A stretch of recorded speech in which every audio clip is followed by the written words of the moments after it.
ഇറാനി പരമോന്നത നേതാവ് ആയത്തുള്ള അലി ഖമനിയുടെ പിൻഗാമിയായി മകൻ മുസ്തഫ ഖമനിയെ തെരഞ്ഞെടുത്തു. ദേശീയ ടെലിവിഷൻ ചാനലാണ് വിവരം പുറത്തുവിട്ടത്. ഇറാനിലെ മുതിർന്ന രാഷ്ട്രീയ നേതാക്കളും സേനാവിഭാഗമായ IRGCയും മുസ്തഫയ്ക്ക് പിന്തുണ അറിയിച്ചു. പുതിയ നേതാവിന്റെ തെരഞ്ഞെടുപ്പിന് പിന്നാലെ പശ്ചിമേഷ്യയിലെ സാഹചര്യം രൂക്ഷമായി. സൗദി അറേബ്യയിൽ ഒരു ഇന്ത്യൻ പൗരനുൾപ്പെടെ 3 പേർ കൊല്ലപ്പെട്ടു. ബഹ്റൈനിൽ ഡ്രോൺ ആക്രമണത്തിൽ 32 പേർക്ക് പരിക്കേറ്റു. ആഗോള സാമ്പത്തിക രംഗത്തും പ്രതിസന്ധി രൂക്ഷമാണ്. ക്രൂഡ് ഓയിൽ വില 100 കടന്നു. ഇന്ത്യയിൽ സെൻസെക്സ് സൂചികയിലും വൻ ഇടിവാണ് രേഖപ്പെടുത്തിയത്. സ്വർണത്തിന്റെ വിലയും ഇടിഞ്ഞു. രൂപയുടെ മൂല്യവും താഴേക്കാണ്. വിവരങ്ങളുമായ അജയ് സുധാബിജു ചേരുന്നു ന്യൂസ് ഡെസ്കിൽ നിന്ന്. അജയ്, ഖമനയുടെ പിൻഗാമിയായി മകൻ എത്തുന്നു. തൊട്ടു പിന്നാലെ പശ്ചിമേഷ്യയിൽ സ്ഥിതി കൂടുതൽ രൂക്ഷമാകുന്നു. നേരത്തെ തന്നെ ഇതുമായി ബന്ധപ്പെട്ട് ചില സൂചനകൾ ഉണ്ടായിരുന്നുണ്ട്. കാരണം ആയത്തുള്ള അലി ഖമനിയേക്കാൾ തീവ്ര നിലപാടുള്ള വ്യക്തിയാണ് മകൻ. സ്വാഭാവികമായും മകൻ ഇതിൻ്റെ നേതൃത്വത്തിലേക്ക് വന്നു കഴിഞ്ഞാൽ കാര്യങ്ങൾ കൂടുതൽ രൂക്ഷമാകാനുള്ള സാഹചര്യമുണ്ട്. പക്ഷേ ഈ മുസ്തഫ ഖമനയി ഈ പിൻഗാമിയായാൽ, ഇറാനി പരമോന്നത നേതാവിൻ്റെ പിൻഗാമിയായി എത്തിക്കഴിഞ്ഞാൽ അദ്ദേഹത്തെയും ഇല്ലാതാക്കുമെന്ന മുന്നറിയിപ്പ് അമേരിക്കയും ഇസ്രായേലും നൽകിയതാണ്. സ്വാഭാവികമായും അതിരൂക്ഷമായ ഏറ്റുമുട്ടൽ തന്നെ ഇനി ഉണ്ടാകും. അങ്ങനെയാണോ മനസ്സിലാക്കേണ്ടത്? നിലവിൽ പശ്ചിമേഷ്യയിൽ സംഘർഷങ്ങൾക്കൊന്നും യാതൊരു അയവുമില്ലാതെ തുടരുകയാണ്. ഇപ്പോൾ ഒരാഴ്ച കഴിഞ്ഞു സംഘർഷങ്ങൾ ആരംഭിച്ചതിന് ശേഷം. ഫെബ്രുവരി 28-നാണ് സംഘർഷങ്ങൾക്ക് തുടക്കമായത്. അതിനുശേഷം ഇപ്പോൾ രണ്ടാമത്തെ ഞായറാഴ്ച കഴിഞ്ഞ് അടുത്ത തിങ്കളാഴ്ച ആയതോടെ ഈ പശ്ചിമേഷ്യയിലുള്ള സാധാരണ ഭൂമുഖങ്ങളിൽ മാത്രമല്ല മാർക്കറ്റിലും വലിയ തോതിലുള്ള ഈ യുദ്ധത്തിന്റെ എഫക്റ്റ് നമുക്ക് കാണാൻ സാധിച്ചിട്ടുണ്ട്. പ്രധാനമായിട്ടും സ്റ്റോക്ക് മാർക്കറ്റിൽ, അതുപോലെ തന്നെ ഈ എണ്ണ വ്യാപാരം, ഇതുമായി ബന്ധപ്പെട്ടിട്ടുള്ള എല്ലാ കാര്യങ്ങളിലും വൻ പ്രതിസന്ധി തന്നെയാണ് ലോകരാജ്യങ്ങൾ നേരിടുന്നത്. അതിലേറ്റവും പ്രധാനം ക്രൂഡ് ഓയിലിന്റെ വില തന്നെയാണ്. ക്രൂഡ് ഓയിൽ വില ഇന്ന് ബാരലിന് 100 കടന്ന് 115-ൽ എത്തി നിൽക്കുന്നുണ്ട്. ഇപ്പോൾ ഈ തരത്തിൽ വില മുന്നോട്ട് പോവുകയാണെങ്കിൽ 150 വരെ എത്തിയാലും അത്ഭുതപ്പെടാനില്ല എന്നാണ് വിദഗ്ധർ അവകാശപ്പെടുന്ന ഒരു കാര്യം എന്ന് പറയുന്നത്. ഇപ്പോ 2022-ന് ശേഷം ഈ വിലയിൽ ഇത്രയധികം വർധനവ് ഉണ്ടാകുന്നതും ഇപ്പോഴാണ്. കോവിഡ് കാലത്തെ പ്രതിസന്ധിയായിരുന്നു ആ സമയത്തുണ്ടായിരുന്നത്. അതിനുശേഷം 2 യുദ്ധങ്ങൾ, റഷ്യ യുക്രൈൻ യുദ്ധം, അതുപോലെ തന്നെ ഈ ഗാസയിലെ സംഘർഷം, ഇതൊന്നും ഉണ്ടായപ്പോൾ ഈ ക്രൂഡ് ഓയിൽ വില ഇത്രയധികം ഉയർന്നിരുന്നില്ല. ഇപ്പോൾ ഇത്ര കൂടിയതോടെ ലോകരാജ്യങ്ങളും പെട്രോളിയം, ഡീസൽ ഉൽപ്പന്നങ്ങൾക്ക് വില കൂട്ടാൻ നിർബന്ധിതരായിരിക്കുകയാണ്. ഇപ്പോ സൗത്ത് കൊറിയയുടെ ഒരു സ്ഥിതി നോക്കുകയാണെങ്കിൽ അവർ 30 വർഷങ്ങൾക്ക് ശേഷം ഈ പെട്രോളിയം, ഡീസൽ വിലയിലുണ്ടാകുന്ന വർധനവിന് നിയന്ത്രണം കൊണ്ടുവരാൻ തുടങ്ങുകയാണ്. അതായത് സ്വകാര്യ കമ്പനികൾ ഈ വില കൂട്ടുന്നതിനെ ഒന്ന് കൺട്രോൾ ചെയ്യാൻ വേണ്ടി സർക്കാർ അവരുടെ നടപടികളും തുടങ്ങിക്കഴിഞ്ഞു. ഇതുമായി ബന്ധപ്പെട്ട പ്രസിഡന്റ് ലീ ജെയ് മ്യൂങ് ഒരു ക്യാബിനറ്റ് യോഗമെല്ലാം വിളിച്ച് സ്ഥിതിഗതികൾ വിലയിരുത്തി. അതുപോലെ ഇന്ത്യയിലും ഇതിന്റെ എഫക്ട് കാണുന്നുണ്ട്. സെൻസെക്സ് സൂചിക 2300 പോയിന്റാണ് ഇടിഞ്ഞത്. നിഫ്റ്റി 700 പോയിന്റ് ഇടിഞ്ഞു. എല്ലാ സൂചികകളും താഴോട്ട് തന്നെയാണ്. സ്വർണ്ണവിലയ്ക്കും കുറവുണ്ടായി. ഗ്രാമിന് 180 രൂപ കുറഞ്ഞ് ഇപ്പോ 14,820 രൂപയിലെത്തി. രൂപയുടെ മൂല്യവും 47 പൈസ ഇടിഞ്ഞ് 92.21 രൂപയിലെത്തി. അതായത് കഴിഞ്ഞ ആഴ്ചയാണ് എക്കാലത്തെയും താഴ്ന്ന നിലയായിട്ടുള്ള 92.31 എത്തിയിരുന്നത്. ഇപ്പോ അതിനേക്കാളും താഴ്ചയിലേക്ക് രൂപയുടെ നിലവാരവും താഴേക്ക് പോയിരിക്കുകയാണ്.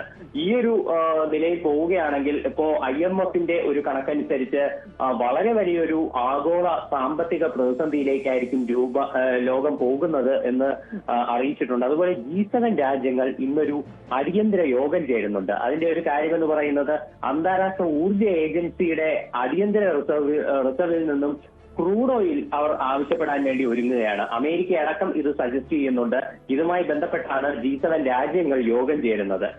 അപ്പോ അങ്ങനെയാണെങ്കിൽ പെട്ടെന്ന് ഈ രാജ്യങ്ങളുടെ എല്ലാം അടിയന്തര ഉപഭോഗത്തിന് വേണ്ടി ഈ ഹോർമുസ് കടലിടുക്കിനെ ആശ്രയിക്കാതെ ഈ അന്താരാഷ്ട്ര ഊർജ ഏജൻസിയിൽ നിന്ന് താൽക്കാലികമായി എണ്ണ കൊണ്ടുവരാൻ വേണ്ടിയിട്ടാണ് ഇവർ ആലോചിക്കുന്നത്.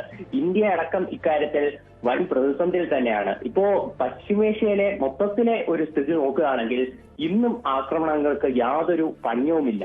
പുതിയ നേതാവിന്റെ നേതൃത്വത്തിൽ മിസൈൽ ആക്രമണങ്ങൾ ആരംഭിച്ചതായിട്ടാണ് ഇറാൻ ഇന്ന് രാവിലെ പോസ്റ്റിട്ടത് അവരുടെ നാഷണൽ ബ്രോഡ്കാസ്റ്റ് മീഡിയ പങ്കുവച്ച ഒരു ടെലഗ്രാം പോസ്റ്റിൽ ഇറാൻ തൊടുത്തുവിടുന്ന മിസൈലുകളുടെ ചിത്രത്തിനോടൊപ്പം പുതിയ നേതാവിന്റെ അനുഗ്രഹത്താൽ എന്ന് പറഞ്ഞുകൊണ്ടൊരു ക്യാപ്ഷനോടെയാണ് മിസൈൽ വിക്ഷേപിക്കുന്ന ചിത്രമടക്കം അവർ പങ്കുവച്ചിരിക്കുന്നത്. എന്തായാലും ഇസ്രായേലിലും അതുപോലെ പശ്ചിമേഷ്യയിലും കടുത്ത ആക്രമണമുണ്ട്. സൗദി അറേബ്യയിലാണ് ഏറ്റവും രൂക്ഷമായിട്ടുള്ള ആക്രമണങ്ങളിൽ ഒന്ന് സംഭവിച്ചിട്ടുള്ളത്.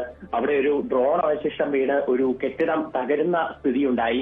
അതിലൊരു ഇന്ത്യക്കാരനുൾപ്പെടെ 2 പേർ മരിച്ചു, 12-ലധികം പേർക്ക് പരിക്കേൽക്കുന്ന ഒരു സ്ഥിതിയുമുണ്ടായി. അതുപോലെ ബഹ്റൈനിൽ നോക്കുകയാണെങ്കിൽ ഒരു ഡ്രോൺ അവശിഷ്ടം തകർന്നു വീണ് 32 പേർക്ക് പരിക്കേറ്റ ഒരു സ്ഥിതിയുണ്ട്.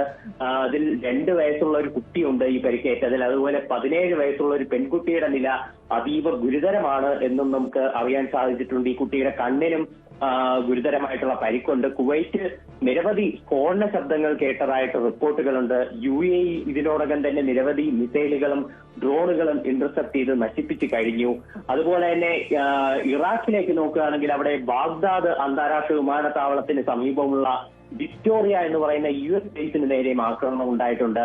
ഈ ഡ്രോൺ ആക്രമണമായിരുന്നു. ഈ ഡ്രോണിനെ ഇന്റർസെപ്റ്റ് ചെയ്ത് നശിപ്പിക്കുന്നതിനിടയിൽ ഇറാഖിൽ ഒരു യുവതിക്ക് പരിക്കേറ്റതായിട്ട് വിവരമുണ്ട്. അപ്പോ ഇങ്ങനെ മൊത്തത്തിൽ എല്ലായിടത്തും കടുത്ത ആക്രമണം തന്നെയാണ് തുടരുന്നത്. ലെബനനിലും ആക്രമണം രൂക്ഷമാണ്.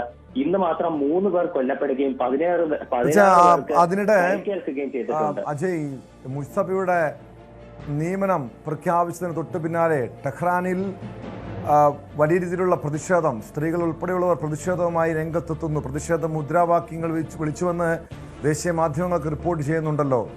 അത്തരം ചില വീഡിയോ, അതുമായി ബന്ധപ്പെട്ട ചെറിയ വീഡിയോകളൊക്കെ ഇപ്പോൾ സമൂഹ മാധ്യമങ്ങളിൽ പ്രചരിക്കുന്നുമുണ്ട്. അങ്ങനെ ഒരു പ്രതിഷേധം, എതിർപ്പ് മുസ്തഫയുടെ നിയമനവുമായി ബന്ധപ്പെട്ട് ഇറാനിൽ ഉയർന്നു വരുന്നുണ്ടോ? അതൊരു ചെറിയ വിഭാഗം മാത്രമാണെന്ന് നമുക്ക് കാണാൻ സാധിക്കും. വ്യാപകമായിട്ടുള്ള ഒരു പ്രതിഷേധം നിലവിൽ ഇറാനുള്ളിൽ റിപ്പോർട്ട് ചെയ്തിട്ടില്ല. ഇന്ന് രാവിലെ ഇന്ത്യൻ സമയം ഇന്ന് വെളുപ്പിനെ അദ്ദേഹത്തിന്റെ പ്രഖ്യാപനം ഉണ്ടായ സമയത്ത് ഇറാന്റെ ദേശീയ പതാകകൾ ഏന്തിക്കൊണ്ട് അതുപോലെ മുജ്തബ ഖമനയുടെ ചിത്രങ്ങളുമായി തെരുവിലിറങ്ങുന്ന ആളുകളുടെ വീഡിയോ ദൃശ്യങ്ങൾ ഉൾപ്പെടെ ഉണ്ടായിരുന്നു. നമ്മൾ ഉൾപ്പെടെ അത് സംപ്രേഷണം ചെയ്തതാണ്. അപ്പോൾ ഇത്തരത്തിൽ ഒരു യാഥാസ്ഥിതിക സമൂഹം, അതായത് ഇപ്പോ ഈ ഇസ്ലാമിക് റവല്യൂഷന് ശേഷം അധികാരത്തിൽ വന്ന ഈ ഖമനയുടെ പിന്തുടർച്ചാവകാശികളായ ഈ ഒരു ആളുകളെ പിന്തുണയ്ക്കുന്ന നിലവിലെ സർക്കാർ തന്നെ തുടരണം എന്ന് പറയുന്ന വലിയൊരു വിഭാഗം ആളുകളും ഇറാനിൽ ഇപ്പോഴുമുണ്ട്. അപ്പോ അവരുടെ ഒരു പിന്തുണ തീർച്ചയായിട്ടും ഈ സർക്കാരിനുണ്ട്. അപ്പോ അത് തന്നെയാണ് അവർ ഇത്തരത്തിൽ ഒരു കൂടുതൽ ശക്തിപ്പെട്ട് അധികാരത്തിൽ ഇപ്പോഴും തുടരാനുള്ള കാരണം. US-ന്റെയും ഇസ്രായേലിന്റെയും ഏറ്റവും വലിയ ഒരു മുന്നറിയിപ്പായിരുന്നു ഇപ്പോ ഈ ഒരു ആക്രമണം തുടങ്ങിയ സമയത്തുള്ളത്.